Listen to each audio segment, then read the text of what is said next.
Анан былтыр мен чакырды дагы мына группаны сага тапшырдым, ар бир айдын алдысын өзүң улап кете бер команда менен деп. Акыркы сөз ошол болду. 3 күн каза болгон, 3 күн мурун. Анан 1 күн мурун ушул жерге келип чөптө отурганбыз да, анан үйдө карап ушул кечине калган экен, аз калып бир Кудай буйрса. Мен ишенем, сиз жакшы болуп кетесиз.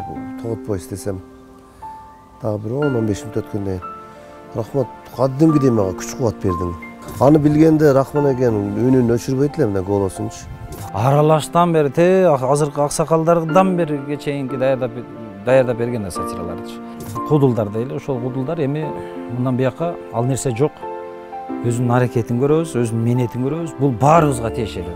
Эми агайыбыздын мына көзү өтсө дагы атын өчүрбөгөнгө, мындай жаманаттуу кылбаганга колдон келишинче аракет кылабыз.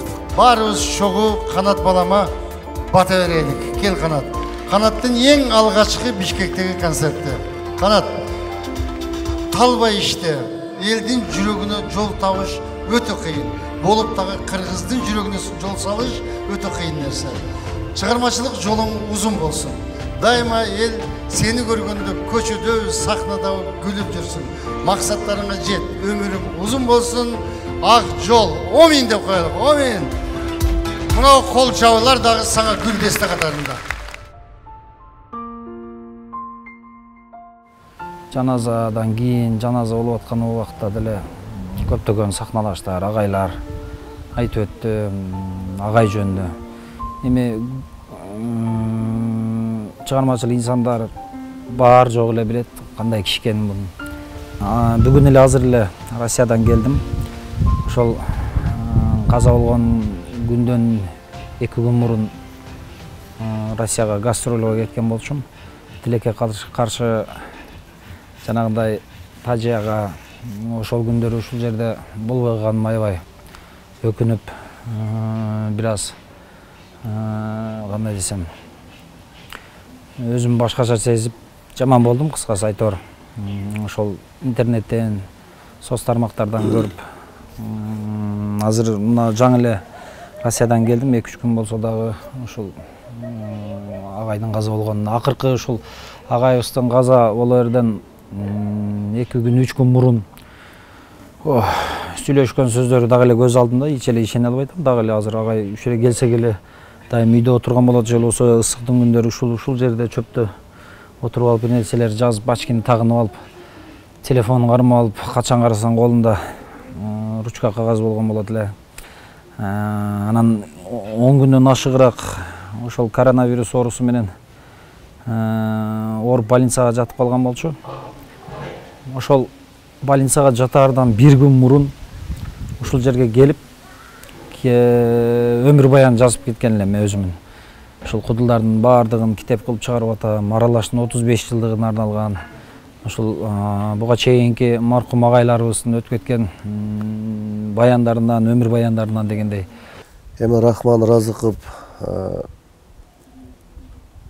бир эле бешиликтин эмес, бир эле менин эмес, керек болсо мен ошо ээрчитип чыккан баягы шакирттеримдин дагы атасы десем болот да.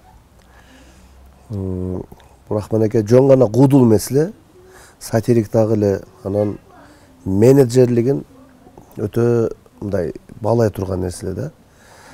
Кандай жумушту кылса да ошонун мындай менеджерлик, кантип уюштурушту, кандай кылып ушуну элге жеткириш керек. Анан өтө сабырдуу, өтө көтөрүмдүү киши эле. Кайсы больницадасыз десем, мына Орский районунда Красный зонага деп анан агай эмне керек анда десем, өткөндө биз ошол бир жерден Курманжан датка деген кафеден бөдөнө шорбо иштик эле. Ошону алып келип берсең жакшы болот эле. Башка кафелерде жок, именно ошол Курманжан даткада бар экен. Барып алып келип киргизбейт экен, эми ошол оозуна берип дайындап неме кылып. Анан бир 2 сааттан агай эмне болду, шорбо жактыбы? Ушундан алып келейинби дагы? Жеттиби шорбо сиздин адресиңизге деп тамашаласам, азыркы күндө сенин шорбоң кароолчудан өтүп, андан медсестралардан өтүп, анан врачтардын колунан өтүп, тазаланып, менин азыркы күндө ичимде уже шорбо кирип кетти деп голосовой жөнөткөнү. Ошол андан кийин акыркы немеде ушул каза болорго жакын 3 күн мурун дагы сүйлөшкөнбүз. Агай качан чыгасыз? бир эки жолу аш кылып бардым эле, аябай жаккан экен да, ошол аштан өз неме колум менен үйүңүзгө эле барып ошол очокто жасап берейин десем, ошол врачтар айтсынчы, анан чыкканда үйгө барып ошол жакта кылабыз деп. Акыркы сөзү ошол болду, 3 күн каза болгон 3 күн мурун. Кайра сүйлөп жаздым. Рахман ака, ковидти дедим.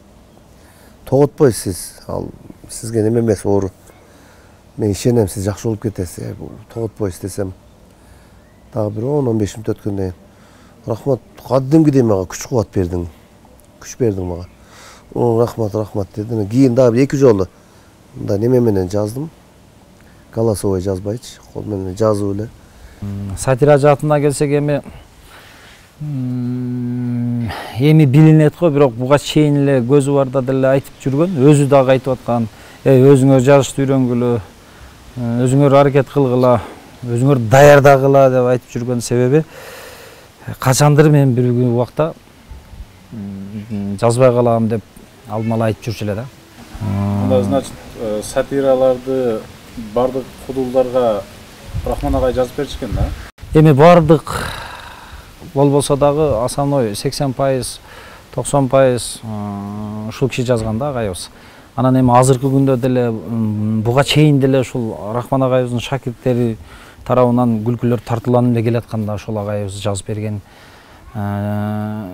берген сатираларды элге тартуулап жүрдүк да буга чейин. Көпчүлүк кудулдар азыркыга чейин.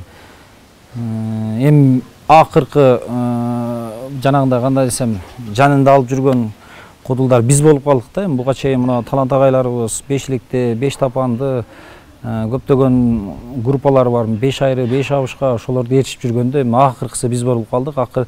Мен буну айтканымдын себеби, акыркы 3 жылда ошол агай менен дайыма жанында болуп калдым, акыркы 3 жылдан бери чогуу болуп калдым дегендей, жаш кудулдардын баарын чогултуп ар бир айдын 6-сы кылган болчу.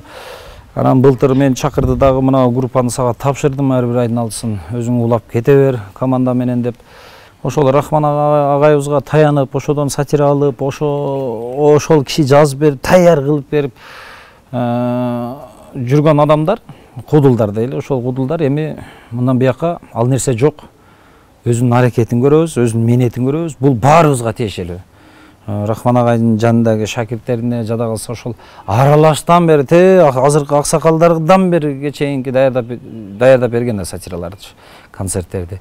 Эми бул жакка аракет кылган, мээнет кылган, эмгек кылган кудул эл өзү таразалап, эл өзү баалап алат. Эми агайыбыздын мына көзү өтсө дагы атын өчүрбөгөнгө, мындай жаманаттуу кылбаганга колдон келишинче аракет кылабыз. Эл жанагындай сыймыктанган, ушул агайыбыздын көзү өтсө дагы баракелди ушул балдар бар экен, эч жоктугун билдирбей дайым эстеп жүрүшөт деп деген ой менен элибиз ушундай ойдо калат деген ойдомун. Анан агайыбыздын топурагы торку, жайы жаннаттан болсун, амал китебин оң колунан берген болсун. Талантка айтып өткөндөй, жана Аллага ишенген инсан эле, бизге билдирбей, бу агайыбыз бар жок жактан кабары бар эле да, бар жок нерсени билет эле. Тоба кылдым, ушу Курандан сүйлөсөң Курандан, хадистен сүйлөсөң хадистен. Айтор бейиштен берген болсун, ахиретте жолугабыз Кудай буйрса. Өзү канат мындай, ар бир кудулдун бир өзгөчөлүгү бар да, мындай сахнадагы канат көп жылдан бери өзү жалгыз мындай разговорный жанрда сольный деп коет, өзү жалгыз ойноп көнүп калган да көп нерселердичи. Анан жакындан бери мына 1-2 жыл болуп калды, бул интермедиаларды ойной баштады. Ошондон бул канаттын ойноо деңгээлинде кайсы нерселери жакшы жеткизсе, мен ошолорду жазганга аракет кылам да. Анан мына өзү да түшүнүп калып, биз баягы Индиянынга куда болуп баргандагы интермедиа жогорку деңгээлде ойнойбуз. Мигрант деген сатираны ойногондо өтө жогорку деңгээлде. Канат жанагындай ар кандай тилдерде сүйлөй берет, англисче, кытайча, кайсы тилди сүйлө десем ошол тилди сүйлөй берет. Мен ошондой өзгөчөлүктөрдү алып турам, сатираны жазганмын. Кыскасы ушул мүмкүнчүлүгүнө жараша жазылат да, ошондо сатира жакшы чыгат да.